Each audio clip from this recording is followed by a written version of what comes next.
There's lots that have changed as a result of COVID, especially as it relates to ESG. ESG has always been a topic, almost a niche topic. It's really moved into mainstream. It's become a core part of how we talk about our value systems and our purpose. We should really reflect on purpose a little bit. That we've always had mission statements and vision statements for corporations, but purpose is really, what are we doing for others? What are we doing for our employees? What are we doing for our communities? What are we doing for our stakeholders? And so we've seen a lot of involvement in how we communicate as leaders of businesses, that we're not just trying to earn a return for our shareholders, but what are we doing for our customers, our suppliers, our employees, the communities in which we operate in. And so it's really a big focus today, especially the S in ESG. There's always been a lot of conversation about how do we improve the environment, how do we lower emissions, but we're really finding the conversation around how do we engage with our communities as coming to the forefront of infrastructure and the forefront of ESG. So infrastructure has a 1.7 times multiplier effect. It has great economic attributes, but infrastructure also lowers inequality. It actually improves the standard of living. And so it has a much broader implication. And us as leaders have to embrace that broader implication. And we're seeing this in how we look at climate change, how we look at pandemic, how we look at geopolitical risk, how we're looking at technology risk, all the major, what we considered kind of low remote possibilities, but high impact. Well, they're not so low and remote anymore. We have to really fundamentally consider these larger impacts of the E, the S, and the G, diversity and inclusion, and how we think about our investments and how we think about the assets that we manage day in and day out.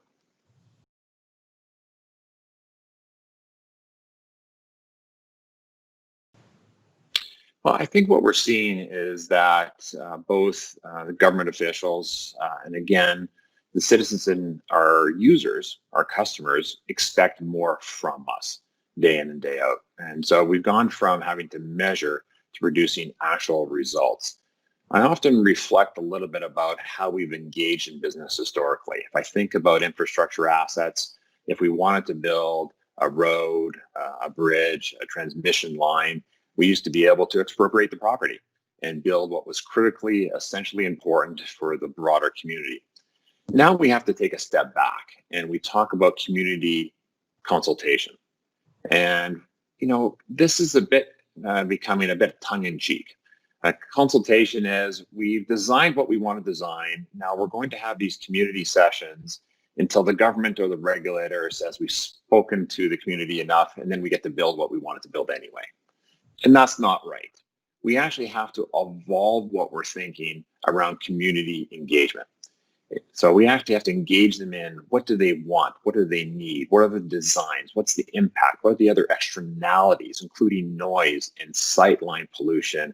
What are the community benefits if it's an infrastructure asset that's just in a transitory nature across their property and there's no direct demand use from that community? So how are we engaging it in a much broader way? So rather than hiring lawyers and government relations experts and litigators, why aren't we building baseball diamonds or hockey arenas or things for the community to beautify the community and build the support? So we have learned in a very long way that a good corporate social license then leads to community support.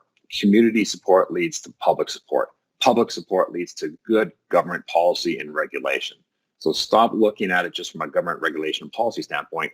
Come all the way back to the beginning and engage with the community. And only then, when the community deems the project successful, is it going to be a successful project for everyone.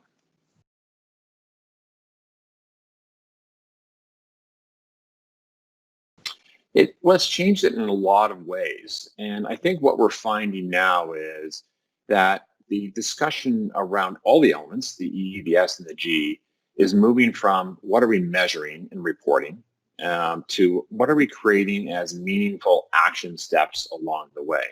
So we have a goal of diversity and inclusion.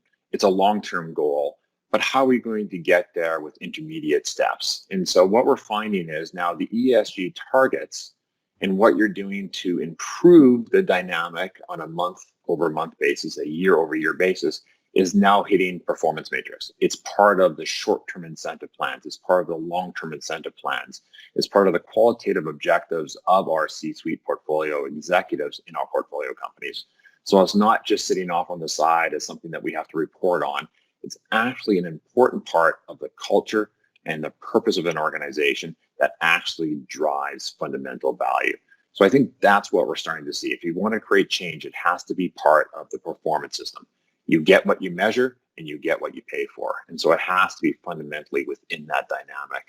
And I'm also reminded a little bit from a personal standpoint. I come from Western Canada. I grew up in an agricultural background with farms.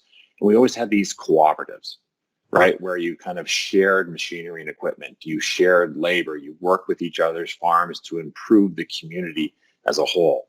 What I'm kind of finding now with ESG across everything, including the diversity and inclusion as part of the G and the working with the community as part of the S and the stakeholders, is that we have to work together in a much more collaborative way to build that trust bond. So it takes a lot more transparency, a lot more communication, but it's the collaboration in the environments and the communities that you work in is going to be fundamentally what makes infrastructure investing and the post-COVID world much more rewarding and exciting.